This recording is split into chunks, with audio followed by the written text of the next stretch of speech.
Muito bem, amigos do Porco Verso, estou aqui para apresentar mais uma coluna minha aqui no canal Porco Verso. O vídeo de hoje é comemorativo aos 10 anos da Copa do Brasil de 2012. Vem comigo que o trem tá bom demais, se inscreve no canal, deixa seu like, compartilha esse vídeo com os amigos e grupos de palmeirense e vamos que vamos falar sobre essa conquista tão memorável que foi a Copa do Brasil de 2012.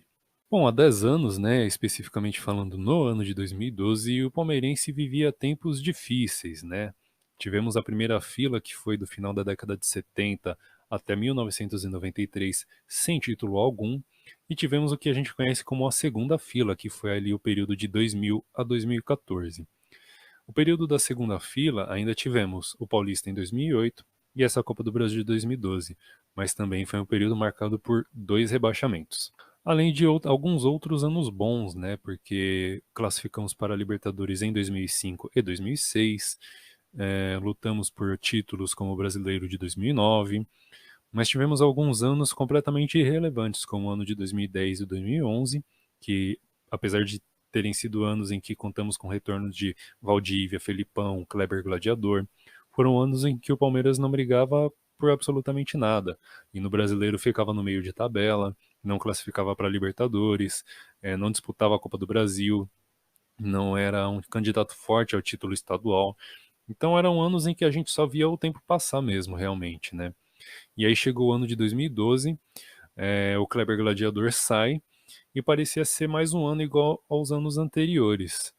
Porém, no mês de julho daquele ano, fomos coroados, né, com a conquista da Copa do Brasil de 2012 de uma maneira invicta. Não perdemos nenhum dos 6 jogos que realizamos naquela competição.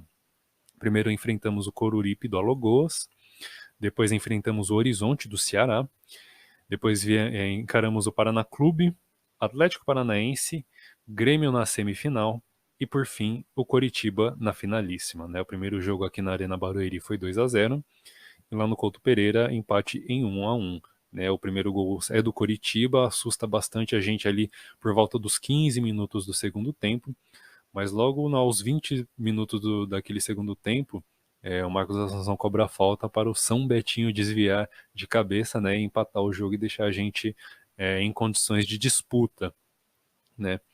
E se a gente for fazer aqui o time base daquele ano era Bruno no gol, na lateral direita Arthur ou Cicinho, a dupla de zaga era Maurício Ramos e Thiago Heleno, e na lateral esquerda o Juninho Pampers. Os volantes eram Márcio Araújo e Marcos Assunção, Jorge Valdívia e João Vitor como meio-campo, né, meia armador e tal. E no ataque tivemos Mazinho e Betinho. Esse foi o time que foi utilizado na a escalação da final, do primeiro jogo da final, né? A dupla de ataque era Mazinho e Betinho, mas às vezes vinha o Maicon Leite, jogava geralmente o Barcos, mas o Pirata tinha perdido, né, os 2 jogos da final, justamente por precisar passar por um procedimento cirúrgico, porque ele teve uma crise de apendicite, né? E teve que fazer uma cirurgia de última hora. E como o Palmeiras não tinha centroavante para reposição, fizemos um contrato de produtividade, parece, com o Betinho, né? Foi um contrato curto, ele de 3, 4 meses apenas. E aí ele veio para pelo menos, né, trombar com os zagueiros ali e tal.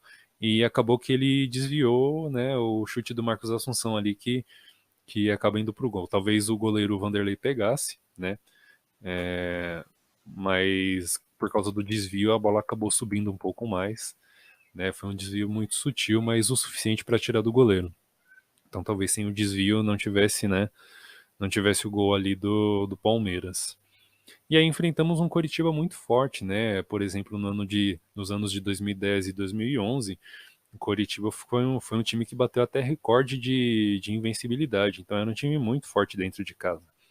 Né? O time base deles era Vanderlei no gol, Jonas, Pereira, Demerson e Lucas Mendes na defesa. Meio campo, William Farias, Sérgio Manuel, Rafinha e Everton Ribeiro, olha só.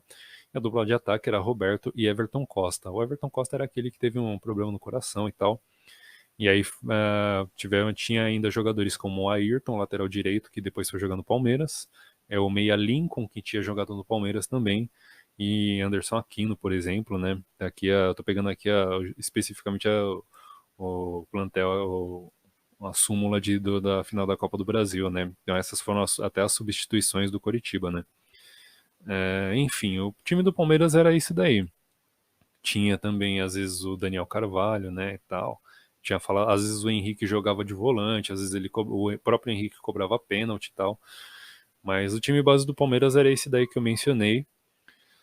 Um time sofrível, né? Tinha alguns poucos bons jogadores, como o próprio zagueiro Henrique, que às vezes fazia de volante e tal. O Marcos Assunção, né? O Valdívia. E a gente não tinha muitos talentos, muitos jogadores de destaque, mas os poucos que tinha, eles faziam a diferença, né? Mesmo que eles não jogassem tanto assim, não faziam tantas, não fizessem tantas partidas no ano, mas quando jogavam, eles faziam a diferença, né, realmente. Então esse foi um ano assim bastante difícil para a gente, porque mesmo com a conquista da Copa do Brasil, tivemos um final do ano bastante triste, né? Mas falando das estatísticas daquele Palmeiras de 2012, por incrível que pareça, foi o time com o melhor ataque, com 23 gols marcados. Foi a melhor defesa, com 0,5 gols sofridos por partida, né? Uma média ali de 0,5 gols sofridos. Tivemos ainda premiações como o melhor jogador, Marcos Assunção, melhor goleiro, Bruno, e o melhor treinador, Felipão. Né, o Bruno ainda que naquele ano ele fez partidas, né, memoráveis e tal.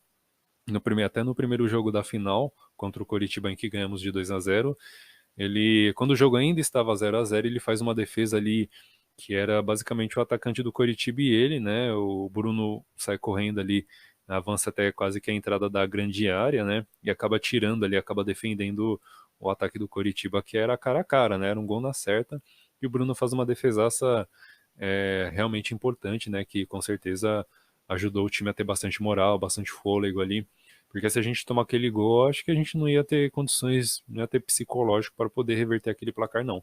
Principalmente diante de um time tão forte como era o Coritiba daquele período, né? E tem mais algumas outras pequenas curiosidades a respeito dessa Copa do Brasil ali, para a gente ver, né, que hoje como as coisas são diferentes e tal. Tem um vídeo aqui que é um resumo de todos os jogos da Copa do Brasil ali, dos melhores momentos, né? E os times jogavam muito aberto, tinha os jogadores das defesas adversárias, até mesmo a nossa, assim, davam muito espaço, né? E hoje a gente vê o futebol mais compacto, o jogo mais truncado, né? Às vezes o passe sai com mais dificuldade, né? Se você repara, assim, em como o futebol é jogado, provavelmente você vai sentir uma estranheza muito grande em como que eram as partidas em 2012 como em comparação ao que a gente vê hoje, né? Muito diferente, mudou muita coisa no jogo jogado. Agora tem umas pequenas curiosidades, tipo assim, dos 6 times que o Palmeiras enfrentou na Copa do Brasil daquele ano, 4 deles eram do Sul e 3 deles foram do estado do Paraná, né? O Paraná Clube, Atlético Paranaense e Coritiba na final, e mais o Grêmio na semifinal. Até o ano de 2012, acho que até 2000, eu não sei até quando que foi isso, a Copa do Brasil terminava em julho, né? Tanto que o vídeo comemorativo está saindo nesse dia 11 de julho e tal. Então, até aquele período mais ou menos ali, acho que foi até 2013 ou 2014, até mais ou menos aquele período a Copa do Brasil terminava no meio do ano, junto da Libertadores, né? A Libertadores também terminava ali mais ou menos em junho e tal. Finalzinho de junho, começo de julho, terminavam ali, tanto Libertadores quanto Copa do Brasil. E no final do ano ficava só o brasileiro, e se algum time brasileiro tivesse ganhado a Libertadores, ficava ali na expectativa do Mundial de Clubes. Né? Então, praticamente todos os títulos disputáveis ali acabavam até mais ou menos no meio do ano, né? E ficava só para o final do ano brasileiro. Tinha uma outra curiosidade também que eu não tinha reparado, não lembrava desse detalhe, e que hoje é estranho a gente pensar que como as coisas mudaram, é que os times que jogavam a Libertadores, eles não jogavam a Copa do Brasil. Então, uma competição como essa, né, um mata-mata, uma competição difícil como é a Copa do Brasil, ela provavelmente perdia muito em qualidade, né, justamente em função dos times que jogavam a Libertadores não poderem disputar esse torneio, né.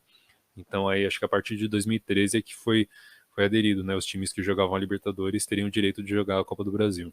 E aí, mas até 2012 isso não acontecia, não podia, né? Então é uma curiosidade que é muito estranho a gente pensar nisso hoje, mas realmente era um negócio que acontecia, né? E a gente nem imaginava quão estranho era, assim. Bom, meus amigos, o vídeo de hoje está chegando ao final. Espero que vocês tenham gostado. Deixa seu like, compartilhe esse vídeo ali nos grupos de palmeirense, com teu amigo palmeirense e tal. Deixa seu engajamento aí, deixa um comentário aí para ajudar a gente a crescer. Meu muito obrigado desde já e nos vemos no próximo vídeo.